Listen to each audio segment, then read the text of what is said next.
Welcome everybody once again to an analysis of a chess game. This is a game that I played on a recent tournament at redhotpawn.com. This is actually against a player who was rated significantly higher than I was. It was a big victory for me. I still don't know whether I'm going to advance in the tournament, but this was a big step towards increasing my hopes on that front. Game, of course, which I had the black pieces, as most of the games that I analyze, and let's take a look at it. He played with the queen pawn opening, d4. I generally play the king's Indian defense. I like getting a little safe nook for my king in the king's corner, and then I try to thrust my pawns after that. So I played knight f6, which is the first move in the Indian defense in general. He plays knight f3. A typical move is c4 over here, but he plays knight f3, also just as good. It really doesn't matter what the move order is in the long run, especially against the king's Indian defense. The king's Indian defense, a hyper-modern defense where black doesn't challenge for the center immediately, but waits for white to develop in the center and then tries to hit back with the pawns. I played g6, again a trademark in the king's Indian defense. He plays c4, so again it didn't really matter whether c4 was the second move or the third move, same basic effect. I played bishop g7, just continuing with the king's Indian defense. He plays knight c3. I castled, so far, pretty standard. Then he plays e4, and I played d6. Again, I'm with this is called the 6 pawns attack for some reason. You have the 3 pawns over here, the 2 knights set up over here, and this is a trademark of the king's Indian defense. If black were playing the Sicilian and had the pawn over here, this would be the Sicilian dragon. If actually this pawn, the c pawn and the d pawn, would be traded off in the Sicilian dragon. But that's what I like playing as black in general. For some reason, I like this setup. I just feels comfortable for me. He plays bishop e2. And I played knight d7, again trademark king's Indian defense move. He castles, and now it's time really to, I wouldn't say leave the book, some of these are still book moves, but it's really time to decide how to go about developing my pieces. My knights are developed, this bishop is developed, this bishop can't develop right now unless I choose to fianchetto it over here by moving the b pawn. At this point, I've really got to start challenging for the center. Now, I've seen two different schools of thought over here. Number one, you can play rook e8 over here and then move the e-pawn, or you can move the e-pawn right away. I don't like doing that. I personally rather keep my center pawns as maneuverable and flexible as possible. So instead, I played c5, challenging the center that way. Very often, white will play e5 over here, getting a nice supported pawn over here into my territory, but that's something I'm willing to live with. I've played against it many times. What you eventually hope to do is try to go after the base of the pawn structure. Eventually b5 is in the air, maybe knight b6, try to challenge this pawn, maybe try to challenge that pawn eventually, maybe move the knight back to e8 in preparation for f5, something to that effect. So I'm not particularly worried about, I don't know if there's a name for it, but maybe the advanced variation of the king's Indian defense. He plays h3. Not 100% sure exactly the point of that, bolstering, preventing my knight or bishop from coming in here. So therefore what I do is I take his d-pawn. Again, by moving this c-pawn, I'd love to generally trade it off with the d-pawn. I like doing that in the Sicilian, making it into really an open Sicilian game. And I like doing it in the king's Indian defense also. It gives me a little bit more equality over the center over here. He plays knight d4, and now I play knight c5. Now over here you can see he's got more pieces in the center, certainly. And these key 8 center squares, he has 3 pieces and I only have 1 piece. But still, as you can see, he doesn't really have dominant control over the center. He's controlling this square over here. He's controlling d5, but I don't really have any pieces that want to come to d5 too quickly anyway. If I ever move this e-pawn, this d-pawn could become a weakness, but I really don't intend to move that d-pawn. There's really no need to do that e-pawn at this point. So he plays bishop f3. He has to defend this pawn somehow.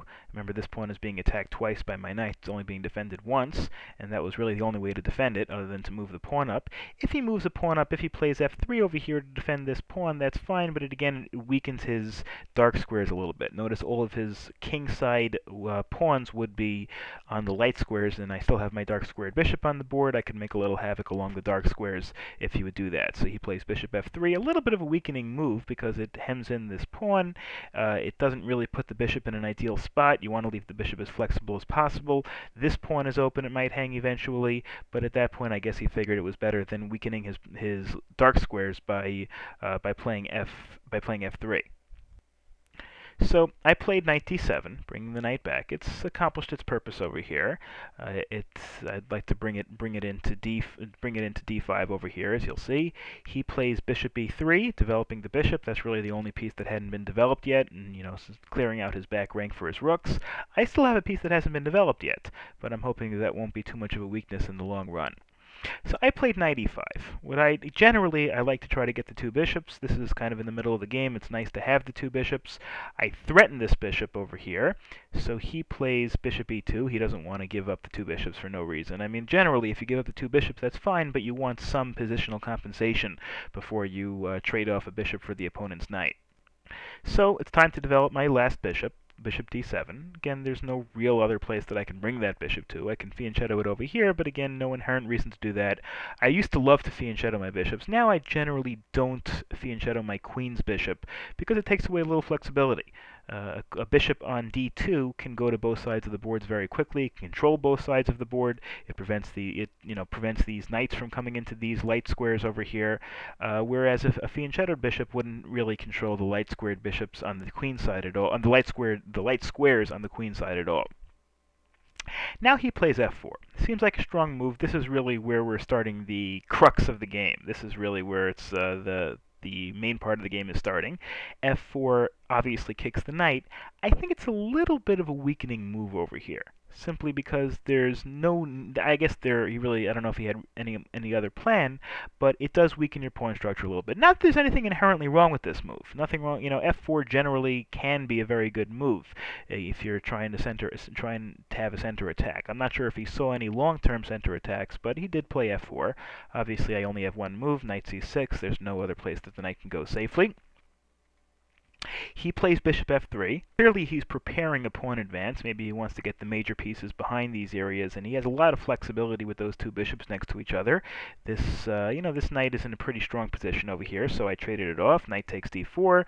Again, my knight really wasn't as much into the game. His knight was on a key central square. It was being defended twice, and I figured it would be a very powerful piece, so I traded it off with my somewhat less active knight. He plays bishop take d4, get it on the same diagonal as my fianchetto dark bishop, which can be a very powerful piece. So I played bishop c6. What I'm trying to do as black is really kind of struggle for equality. That's the first thing as black you want to try to equalize. I'm not sure if I've quite equalized yet. The position looks pretty stable for me, but I want to make sure that if he ever does push this pawn, I can trade off the bishops and at least have no worse than an even game. Then he plays rook e1, again trying to force the issue down the middle. Now he's overprotected this square. He's overprotected d5. He's clearly coming into d5 eventually. He can kick the knight. I only have one piece that is defending this, and that's the c pawn over here. So what I had to do, I didn't want to let him kick the knight and to get a strong pawn over here, so I played knight d7. Now I've got three pieces attacking this square, defending the d5 square. So if he plays d5, I can trade, well, actually the truth is I really couldn't trade off everything, but I could trade off the bishops, and he doesn't have that much more control. Eventually I can play d6 to blockade the pawn, and I don't think I'm in such bad shape. So that knight d7 was probably a necessary, albeit somewhat defensive move for me. So he plays e5. Obviously that's what he's been playing for all game. And my goal the last few moves was to make sure that playing e5 was not going to really hurt me. And in fact, as you'll see, I really don't think it did. So I played d takes e5. I can't afford to let that pawn get to the 6th rank. Once it does, I can trade it off, but then his rook's coming down here. This pawn is in trouble. This pawn is going to hang eventually when he gets his major pieces lined up on it. I cannot afford to allow that piece to stay on the board too much longer. So d takes e5, f takes e5.